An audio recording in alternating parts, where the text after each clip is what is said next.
Hi, welcome to Lash Class. Political ideas concepts and ഐഡിയോളജീസിലെ ഒന്നാമത്തെ മൊഡ്യൂളിലെ ലാസ്റ്റ് പാർട്ടാണ് നമ്മൾ നോക്കുന്നത്. ഇക്വാലിറ്റി, ജസ്റ്റിസ്, റൈറ്റ്സ് എന്നീ ആശയങ്ങളെ കുറിച്ചിട്ടാണ് ഈ ഒരു സെക്ഷനിൽ നമ്മൾ പറയുന്നത്. നമ്മളിവിടെ നിങ്ങൾക്ക് നോട്ട്സ് ആയിട്ട് കൂടി ഉപയോഗിക്കാൻ കഴിയാവുന്ന അതിലെ ഇമ്പോർട്ടൻ്റ് പോയിന്റ്സും അതിനൊരു എക്സ്പ്ലനേഷനുമാണ് പ്രൊവൈഡ് ചെയ്യുന്നത്. നമുക്ക് നോക്കാം. ഇക്വാലിറ്റി, സമത്വം എന്നാണ് ഇക്വാലിറ്റിയുടെ അർത്ഥം, നമുക്ക് അറിയുന്നതാണ്. എല്ലാവരെയും തുല്യതയോടെ പരിഗണിക്കണമെന്നും തുല്യ അവസരങ്ങൾ ലഭിക്കണമെന്നുള്ള സങ്കല്പമാണ് ഇക്വാലിറ്റി. എല്ലാവരെയും തുല്യതയോടെ പരിഗണിക്കുക എന്ന് പറഞ്ഞു കഴിഞ്ഞാൽ നമ്മൾ സ്ത്രീ പുരുഷ വ്യത്യാസമില്ലാതെ, ജാതി മത വ്യത്യാസമില്ലാതെ എല്ലാ ആളുകളും തുല്യരാണ് എന്നുള്ള സങ്കല്പമാണ് ഇക്വാലിറ്റി കൊണ്ട് ഉദ്ദേശിക്കുന്നത്. അതുകൂടാതെ എല്ലാവർക്കും തുല്യ അവസരങ്ങൾ ലഭിക്കണമെന്നുള്ള സങ്കല്പം കൂടിയാണ്. നമുക്കറിയാം, എല്ലാവർക്കും ഒരേ വരുമാനം അല്ലെങ്കിൽ എല്ലാവർക്കും ഒരേ ജീവിത സാഹചര്യം എന്നുള്ള രീതിയിൽ ഒരു ഇക്വാലിറ്റി സമൂഹത്തിനകത്ത് ഉണ്ടാവില്ല. ഇപ്പോൾ ഒരു ശാസ്ത്രജ്ഞയായിട്ടുള്ള ഒരാൾ, ഒരു ഡോക്ടർ ആയിട്ടുള്ള ഒരാൾ, വേറൊരു ജോലി ചെയ്യുന്ന ഒരാൾ, അവർക്കൊക്കെ വരുമാനവും ജീവിത സാഹചര്യവും ഒക്കെ വ്യത്യസ്തമായിരിക്കും. അതിൽ നമുക്കൊരു തുല്യത കൊണ്ടുവരാൻ വേണ്ടി സാധിക്കില്ല.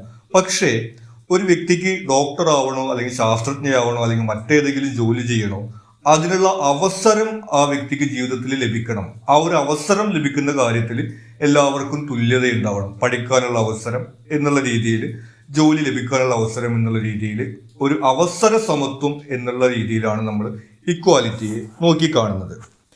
ജനാധിപത്യ സമൂഹങ്ങളിലെ അടിസ്ഥാന തത്വങ്ങളിൽ ഒന്നാണ് ഇക്വാലിറ്റി എന്ന് പറയുന്നത്. നമ്മൾ നേരത്തെ പറഞ്ഞ ലിബർട്ടി, അതുപോലെ തന്നെ ലോ തുടങ്ങിയ അടിസ്ഥാനപരമായിട്ടുള്ള ജനാധിപത്യ സങ്കല്പങ്ങളുടെ കൂട്ടത്തിലാണ് ഇക്വാലിറ്റിയും വരുന്നത്. പ്രത്യേക ആനുകൂല്യങ്ങൾ അഥവാ പ്രിവിലേജുകൾ ഇല്ലാത്ത സാഹചര്യം. പ്രിവിലേജുകൾ എന്ന് പറയുന്നത് സ്ത്രീ ആയതിൻ്റെ പേരിൽ അല്ലെങ്കിൽ പുരുഷനായതിൻ്റെ പേരിൽ അല്ലെങ്കിൽ ഒരു പ്രത്യേക ജാതിയിലോ മതത്തിലോ പെട്ടതിൻ്റെ പേരിൽ ചില ആളുകൾക്ക് പരിഗണന കൊടുക്കുകയോ അല്ലെങ്കിൽ വിവേചനം നടത്തുകയോ ഒക്കെ ചെയ്യുന്ന സാഹചര്യമാണ്. അല്ലെങ്കിൽ ഇതുപോലെ ഏതെങ്കിലും ഒരു പ്രത്യേക വിഭാഗത്തിന്റെ ഭാഗമായതുകൊണ്ട് മറ്റുള്ളവരെക്കാൾ കൂടുതൽ ആനുകൂല്യം ലഭിക്കുന്ന സാഹചര്യങ്ങളൊക്കെയാണ്. അത്തരം സാഹചര്യങ്ങൾ ഉണ്ടാവരുത് എന്നുള്ള കാര്യമാണ് ഇക്വാലിറ്റി കൊണ്ട് ഉദ്ദേശിക്കുന്നത്. Kinds of equality. ഇനി ഏതൊക്കെ തരത്തിലുള്ള സമത്വങ്ങളാണ് അല്ലെങ്കിൽ സമത്വത്തിനെ ഏതൊക്കെ രീതിയിൽ വ്യാഖ്യാനിക്കാം എന്നതാണ് അടുത്ത സെക്ഷനിൽ പറയുന്നത്. സോഷ്യൽ ഇക്വാലിറ്റി അഥവാ സാമൂഹിക സമത്വം. എല്ലാവർക്കും സമൂഹത്തിൽ തുല്യ പദവി എന്ന സങ്കല്പമാണ് സോഷ്യൽ ഇക്വാലിറ്റി കൊണ്ട് ഉദ്ദേശിക്കുന്നത്. നമ്മൾ നേരത്തെ പറഞ്ഞു, ജാതി മത വ്യത്യാസമോ അല്ലെങ്കിൽ സ്ത്രീ പുരുഷ വ്യത്യാസമോ ഇല്ലാതെ എല്ലാവരും തുല്യരാണെന്നുള്ള സങ്കല്പമാണ് സോഷ്യൽ ഇക്വാലിറ്റി കൊണ്ട് ഉദ്ദേശിക്കുന്നത്. അങ്ങനെയാണെങ്കിലും സമൂഹത്തിൽ എല്ലാവരും ഒരുപോലെയല്ല ജീവിക്കാൻ നമുക്കറിയാം. ജോലിയുടെയും സ്ഥാനത്തിന്റെയും ഒക്കെ അടിസ്ഥാനത്തിൽ ഓരോരുത്തരുടെ ജീവിത നിലവാരത്തിലും മറ്റും വ്യത്യാസം ഉണ്ടായിരിക്കും. പക്ഷെ നിയമത്തിന്റെ മുന്നിൽ എല്ലാവരും തുല്യരാണ്. ഒരു വ്യക്തി എന്നുള്ള രീതിയിൽ ഒരാൾ സമ്പന്നരാണെങ്കിലും ദരിദ്രരാണെങ്കിലും അത്തരം കാര്യങ്ങളൊന്നും ബാധിക്കാതെ നിയമത്തിന്റെ മുന്നിൽ വ്യക്തി എന്ന നിലയിൽ എല്ലാവരും തുല്യരാണെന്നുള്ള സങ്കല്പമാണ് സോഷ്യൽ ഇക്വാലിറ്റി കൊണ്ട് ഉദ്ദേശിക്കുന്നത്. അടുത്തത് പൊളിറ്റിക്കൽ ഇക്വാലിറ്റി, രാഷ്ട്രീയ സമത്വമാണ്. രാഷ്ട്രീയ കാര്യങ്ങളിൽ അതുപോലെ അധികാര കേന്ദ്രങ്ങളിൽ പങ്കെടുക്കാനുള്ള അവസരമാണ് പൊളിറ്റിക്കൽ ഇക്വാലിറ്റി കൊണ്ട് ഉദ്ദേശിക്കുന്നത്. നമുക്കറിയാം, തെരഞ്ഞെടുപ്പിൽ മത്സരിക്കാനുള്ള അവകാശം അല്ലെങ്കിൽ സ്വാതന്ത്ര്യം എല്ലാവർക്കും ഉണ്ട്. അതുപോലെ തന്നെ തെരഞ്ഞെടുപ്പുകളിൽ വോട്ട് ചെയ്യാൻ പ്രായപൂർത്തിയായി കഴിഞ്ഞാൽ എല്ലാവർക്കും, ജാതി മത സ്ത്രീ പുരുഷ ഭേദമന്യേ എല്ലാവർക്കും വോട്ട് ചെയ്യാനുള്ള അവകാശമുണ്ട്. എല്ലാവരുടെ വോട്ടിനും ഒരേ മൂല്യം തന്നെയാണുള്ളത്. ആ രീതിയിൽ വോട്ട് ചെയ്യാനും തെരഞ്ഞെടുപ്പുകളിൽ മത്സരിക്കാനും അതുപോലെ അഭിപ്രായങ്ങൾ പറയാനും രാഷ്ട്രീയപരമായിട്ടുള്ള അഭിപ്രായങ്ങൾ പറയാനും എല്ലാമുള്ള ഒരു സ്വാതന്ത്ര്യമാണ് പൊളിറ്റിക്കൽ ഇക്വാലിറ്റി കൊണ്ട് ഉദ്ദേശിക്കുന്നത്. അതായത് ചില ആളുകൾക്ക് അഭിപ്രായം പറയാനുള്ള അവകാശം ഉണ്ട്, ചില ആളുകൾക്ക് അഭിപ്രായം പറയാനുള്ള അവകാശം ഇല്ല എന്നുള്ള സാഹചര്യം ഇല്ലാതെ എല്ലാവർക്കും ഒരേപോലെ തന്നെ ഇത്തരം കാര്യങ്ങളിൽ ഇടപെടാൻ കഴിയുന്ന ഒരു സ്ഥിതിവിശേഷത്തെയാണ് പൊളിറ്റിക്കൽ ഇക്വാലിറ്റി എന്നതുകൊണ്ട് നമ്മൾ ഉദ്ദേശിക്കുന്നത്. ഇനി വരുന്നത് എക്കണോമിക് ഇക്വാലിറ്റി അഥവാ സാമ്പത്തിക സമത്വം. നമ്മൾ നേരത്തെ പറയുകയുണ്ടായി, എല്ലാവർക്കും ഒരേ സാമ്പത്തിക നിലയിലുള്ള രീതിയിൽ സമൂഹത്തിൽ ഒരു തുല്യത നമുക്ക് പ്രായോഗികമല്ല. അപ്പോൾ ഇവിടെ ഉദ്ദേശിക്കുന്നത് നിശ്ചിതമായിട്ടൊരു കുറഞ്ഞ വേതനം ഉറപ്പുവരുത്തൽ. അതായത് ഒരു മിനിമം കൂലി എന്നുള്ള രീതിയിൽ ഒരാൾക്ക് ഒരു ജോലി ചെയ്യുന്നതിന് കുറഞ്ഞത് ഇത്ര എങ്കിലും വരുമാനം ലഭിക്കേണ്ടതുണ്ട്. അതുപോലെ തന്നെ ജോലി സമയം ഇത്രയായിട്ട് നിശ്ചയിക്കേണ്ടതുണ്ട്. അത്തരത്തിലൊക്കെ വരുന്ന കാര്യങ്ങളാണ് എക്കണോമിക് ഇക്വാലിറ്റി കൊണ്ട് ഉദ്ദേശിക്കുന്നത്. അതുപോലെ തന്നെ തുല്യ ജോലിക്ക് തുല്യ വേതനം നൽകണം എന്നുള്ള ഒരു സങ്കല്പം നമ്മൾ കേട്ടിട്ടുള്ളതാണ്. അത്തരം കാര്യങ്ങളൊക്കെയാണ് ഇതിനകത്ത് വരുന്നത്. പിന്നെ നമ്മൾ നേരത്തെ പറയുകയുണ്ടായി, എല്ലാവർക്കും തുല്യമായിട്ടുള്ള സമ്പത്ത് എന്നുള്ളൊരവസ്ഥ നമ്മുടെ സമൂഹത്തിൽ നിലവിൽ അപ്രായോഗികമാണ്. പക്ഷെ വലിയ രീതിയിലുള്ള സാമ്പത്തിക അസമത്വങ്ങൾ ഉണ്ടാവാതെ നോക്കണം എന്നുള്ളതാണ് ഇതിൽ പറയുന്നത്. അതായത് ചില ആളുകളിൽ ഒരുപാട് സമ്പത്ത് കൂടിയിരിക്കുകയും ചില ആളുകൾ തീരെ ദരിദ്രരായിരിക്കുകയും ചെയ്യുന്ന സാഹചര്യം ഉണ്ടാവരുത് എന്നാണ് ഈ ഒരു ഇക്വാലിറ്റിക്കകത്ത് പറയുന്നത്. പക്ഷെ നിർഭാഗ്യവശാൽ നമുക്കറിയാം ആ രീതിയിലൊക്കെയാണ് നമ്മുടെ സമൂഹത്തിന്റെ നിലവിലുള്ള അവസ്ഥ എന്നുള്ളത്. അടുത്തത് ലീഗൽ ഇക്വാലിറ്റി, അതായത് നിയമപരമായിട്ടുള്ള തുല്യത. നമുക്കറിയാം നിയമത്തിന്റെ മുമ്പിൽ എല്ലാവരും തുല്യരാണെന്നുള്ള സങ്കല്പമാണ് നിയമവാഴ്ച എന്ന് നമ്മൾ അതിനെ പറഞ്ഞിരുന്നു. നമ്മൾ നേരത്തെ പറഞ്ഞതുപോലെ തന്നെ മത, രാഷ്ട്രീയ, അതുപോലെ സ്ത്രീ പുരുഷ വ്യത്യാസങ്ങളൊന്നുമില്ലാതെ എല്ലാവരും നിയമത്തിന്റെ മുമ്പിൽ തുല്യരാണ്. നിയമം നൽകുന്ന അവകാശങ്ങളും അതുപോലെ തന്നെ നിയമം ലംഘിച്ചാൽ ലഭിക്കുന്ന ശിക്ഷകളും എല്ലാവർക്കും ഒരുപോലെ ആയിരിക്കണം എന്നുള്ള സങ്കല്പമാണ് ലീഗൽ ഇക്വാലിറ്റി കൊണ്ട് ഉദ്ദേശിക്കുന്നത്. ഇനി വരുന്ന കൺസെപ്റ്റാണ് ജസ്റ്റിസ് അഥവാ നീതി എന്ന സങ്കല്പം. കാലഘട്ടത്തിനും സാഹചര്യങ്ങൾക്കും അനുസരിച്ച് വ്യത്യാസപ്പെടുന്ന സങ്കല്പമാണ്. നമുക്കറിയാം പണ്ട് കാലങ്ങളിൽ ഉണ്ടായിരുന്ന ഒരു സങ്കല്പം കണ്ണിന് പകരം കണ്ണ്, പല്ലിന് പകരം പല്ല് എന്നുള്ള രീതിയിൽ നമ്മൾ കേട്ടിട്ടുണ്ടായിരിക്കും. ഏറെക്കുറെ പ്രതികാരം എന്നുള്ള രീതിയിലാണ് നീതിയെ ആളുകൾ കണ്ടിരുന്നത്. പക്ഷെ പിന്നീട് അതിന് മാറ്റം വരികയുണ്ടായി. അതുപോലെ തന്നെ നമുക്കറിയാം ഒരു രാജ്യത്ത് ഉള്ള നീതിബോധമായിരിക്കില്ല മറ്റൊരു രാജ്യത്ത്, മറ്റൊരു സമൂഹത്തിനകത്ത് ഉണ്ടാവുക എന്നുള്ളത്. ആ രീതിയിൽ കാലഘട്ടത്തിനും അതുപോലെ തന്നെ സാഹചര്യങ്ങൾക്കും സമൂഹങ്ങൾക്കും അനുസരിച്ചിട്ട് വ്യത്യസ്ത രീതിയിൽ വ്യാഖ്യാനിക്കപ്പെടുന്ന ഒന്നാണ് ജസ്റ്റിസ് അഥവാ നീതി എന്ന് പറയുന്ന സങ്കല്പം. അതുകൊണ്ട് തന്നെ നമുക്ക് വിശാല അർത്ഥത്തിലും ഒരു സമൂഹത്തെ ആസ്പദമാക്കിയിട്ടും വ്യാഖ്യാനിക്കാൻ കഴിയും. വിശാല അർത്ഥത്തിൽ എന്ന് വെച്ചിട്ടുണ്ടെങ്കിൽ ഏത് രാജ്യത്തെ ആളുകളാണ് അല്ലെങ്കിൽ ഏത് കാലഘട്ടത്തിൽ ജീവിച്ച ആളാണ് എന്നുള്ള വ്യത്യാസമില്ലാതെ പൊതുവിൽ നമുക്ക് ഒരാൾക്ക് കൊടുക്കേണ്ട നീതി എന്നുള്ള രീതിയിൽ പറയാൻ കഴിയുന്ന കാര്യങ്ങളാണ് വിശാല അർത്ഥം എന്ന് പറയുന്നത്. ഇനി നമ്മൾ നേരത്തെ പറയേണ്ടായി ഓരോ രാജ്യങ്ങളിൽ, ഓരോ സമൂഹങ്ങളിൽ വ്യത്യസ്ത നിയമങ്ങൾ ഉണ്ടായിരിക്കാം, വ്യത്യസ്ത കാലഘട്ടങ്ങളിൽ വ്യത്യസ്ത നിയമങ്ങൾ ഉണ്ടായിരിക്കാം. ആ രീതിയിൽ ആ ഒരു സാഹചര്യത്തെ അടിസ്ഥാനമാക്കിക്കൊണ്ട് നടത്തുന്ന വിലയിരുത്തലാണ് നീതിബോധത്തെക്കുറിച്ച് പിന്നീട് നമുക്ക് ചെയ്യാൻ കഴിയുന്നത്. അടുത്തത് കൈൻഡ്സ് ഓഫ് ജസ്റ്റിസ് അഥവാ നീതിയെ വ്യത്യസ്ത രീതികളിൽ വ്യാഖ്യാനിക്കുന്നതാണ്. ആദ്യത്തെ ലീഗൽ ജസ്റ്റിസ്. നമുക്കറിയാം നിയമപരമായിട്ടുള്ള നീതി. ഒരു തർക്കം ഉണ്ടാവുന്ന സാഹചര്യത്തിൽ നമുക്കറിയാം കോടതികളിലാണ് ആ നീതി നിശ്ചയിക്കപ്പെടുന്നത്. നിയമത്തിന് അനുസൃതമായിട്ട് കോടതികൾ വിധി പ്രസ്താവിക്കുന്നു.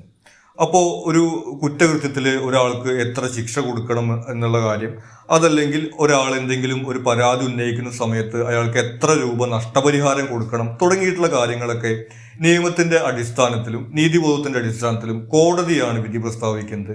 ആ രീതിയിലുള്ളതാണ് ലീഗൽ ജസ്റ്റിസ് എന്ന് പറയുന്നത്. ഇത് കൃത്യമായിട്ട് നടപ്പിലാവുന്നതിന് വിവേചനമില്ലാത്ത നിയമങ്ങൾ ഉണ്ടാവണം. അതുപോലെ സ്വതന്ത്രവും ചെലവ് കുറഞ്ഞതായിട്ടുള്ള വ്യവസ്ഥ ഉണ്ടായിരിക്കണം. അതായത് നമുക്കറിയാം നമ്മുടെ നീതിന്യായ വ്യവസ്ഥയിൽ വക്കീലിനെ വയ്ക്കാൻ വേണ്ടിയിട്ട് ഒരാൾക്ക് സാമ്പത്തിക ശേഷിയില്ലെങ്കിൽ സർക്കാർ തന്നെ അയാൾക്ക് വക്കീലിനെ ഏർപ്പാടാക്കി കൊടുക്കുന്ന ഒരു സംവിധാനമുണ്ട്.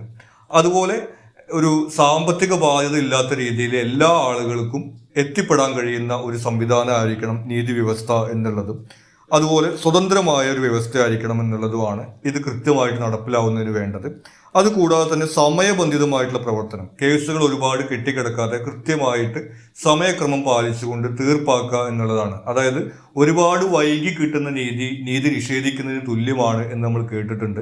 അതുകൊണ്ടാണ് ഇത് സമയക്രമം പാലിച്ചുകൊണ്ട് നടപ്പിലാക്കേണ്ടതും അത്യാവശ്യമാണെന്ന് പറയുന്നത്.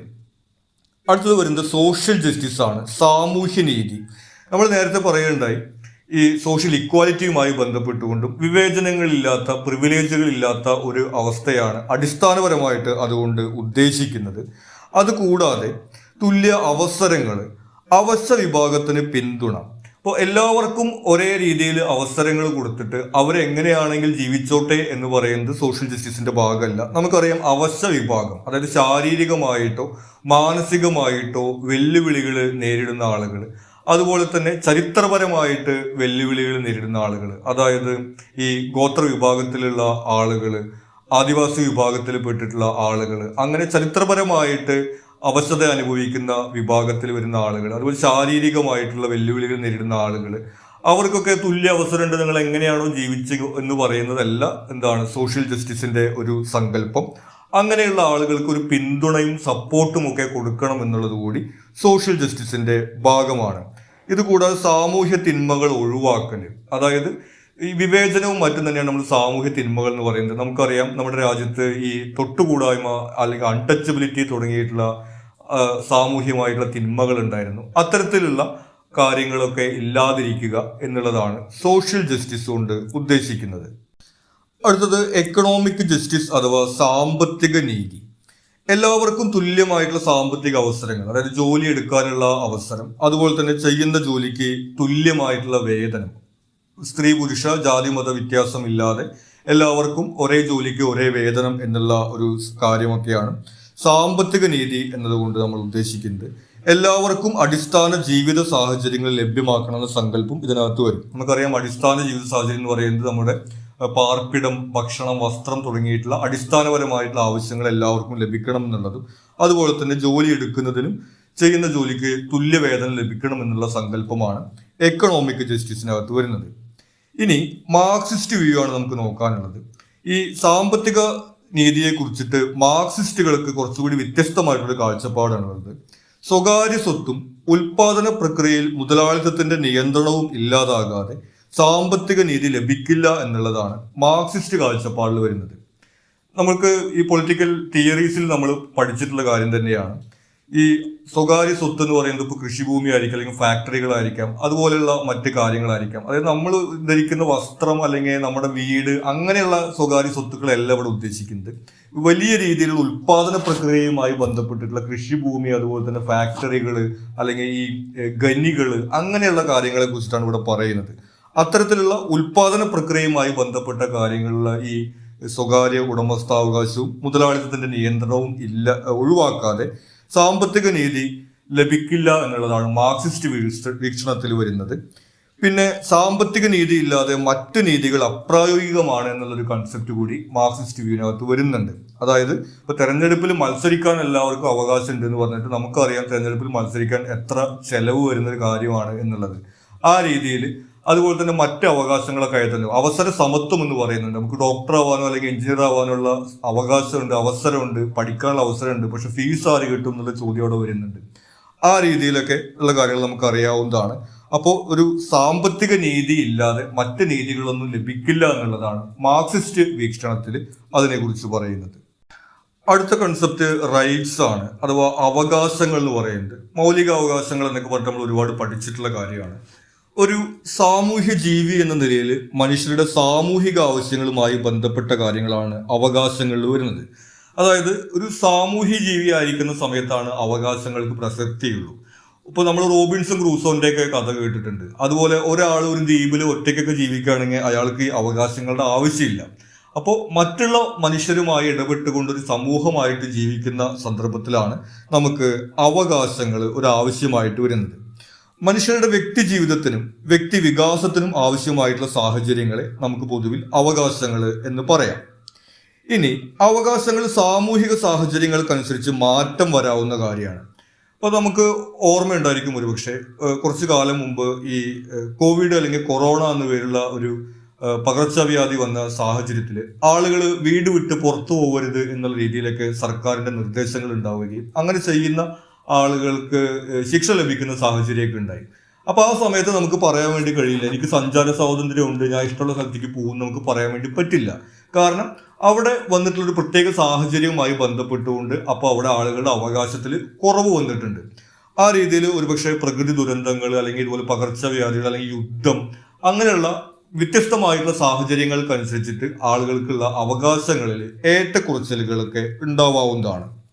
ഇനി സമൂഹത്തിലേക്കുള്ള സംഭാവനയ്ക്കനുസരിച്ച് അവകാശങ്ങളിൽ ഏറ്റക്കുറച്ചിൽ ഉണ്ടാവാം.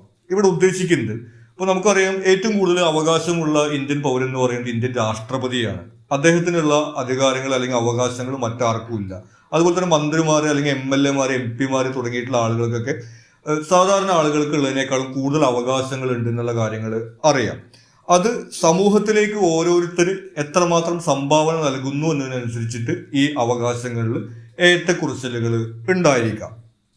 ഇനി അവകാശങ്ങൾ അനുഭവിക്കുന്നതിനോടൊപ്പം കടമകൾ നിറവേറ്റാൻ ബാധ്യസ്ഥരാണ്. അതും നമുക്കറിയാം. മൗലിക അവകാശങ്ങളുടെ കൂടെ നമ്മൾ മൗലിക കർത്തവ്യങ്ങളെ കുറിച്ചിട്ട് കൂടി പഠിച്ചിട്ടുണ്ട്. അപ്പോൾ ഇത്രയും കാര്യങ്ങളാണ് നമുക്ക് അവകാശങ്ങളെ കുറിച്ചിട്ട് പൊതുവിൽ പറയാനുള്ളത്. ഇനി ക്ലാസിഫിക്കേഷൻ ഓഫ് റൈറ്റ്സ് അല്ലെങ്കിൽ അവകാശങ്ങളുടെ വ്യത്യസ്ത വ്യാഖ്യാനങ്ങളാണ് വരുന്നത്. നാച്ചുറൽ റൈറ്റ്സ്, നമ്മൾ നേരത്തെ നാച്ചുറൽ ലിബർട്ടി എന്ന് പറയുന്ന ഒരു കൺസെപ്റ്റിനെ കുറിച്ച് നോക്കുകയുണ്ടായി. ഏറെക്കുറെ അതിന് സമാനമായിട്ടുള്ള കാര്യം തന്നെയാണ് നാച്ചുറൽ റൈറ്റ്സിൽ വരുന്നത്. ഭരണ സംവിധാനങ്ങൾ നിലവിൽ വരുന്നതിന് മുമ്പ് സാധ്യമായിരുന്ന പൂർണ്ണമായ അവകാശങ്ങൾ നമുക്കറിയാം. മനുഷ്യർ ആദ്യം വേട്ടയാടിക്കൊണ്ടും കൂട്ടം കൂടിയൊക്കെ ജീവിച്ചിരുന്ന ആളുകളാണ്. പിന്നീടാണ് ഈ ഭരണ സംവിധാനങ്ങളും ഈ ജനാധിപത്യമൊക്കെ കടന്നു വരുന്നത്. അപ്പൊ ആ രീതിയിൽ ഈ പ്രകൃതിയിലെ മറ്റ് ജീവജാലങ്ങളെ പോലെ ഒരു ജീവി എന്നുള്ള രീതിയിൽ പൂർണ്ണമായിട്ടുള്ള അവകാശങ്ങളാണ് നാച്ചുറൽ റൈറ്റ്സ് കൊണ്ട് ഉദ്ദേശിക്കുന്നത്. നമുക്കറിയാം, മനുഷ്യൻ സാമൂഹിക ജീവിതം ആരംഭിച്ചതിന് ശേഷം അത്തരത്തിലുള്ള അവകാശങ്ങളൊന്നും ആർക്കും ലഭിക്കുന്നതല്ല.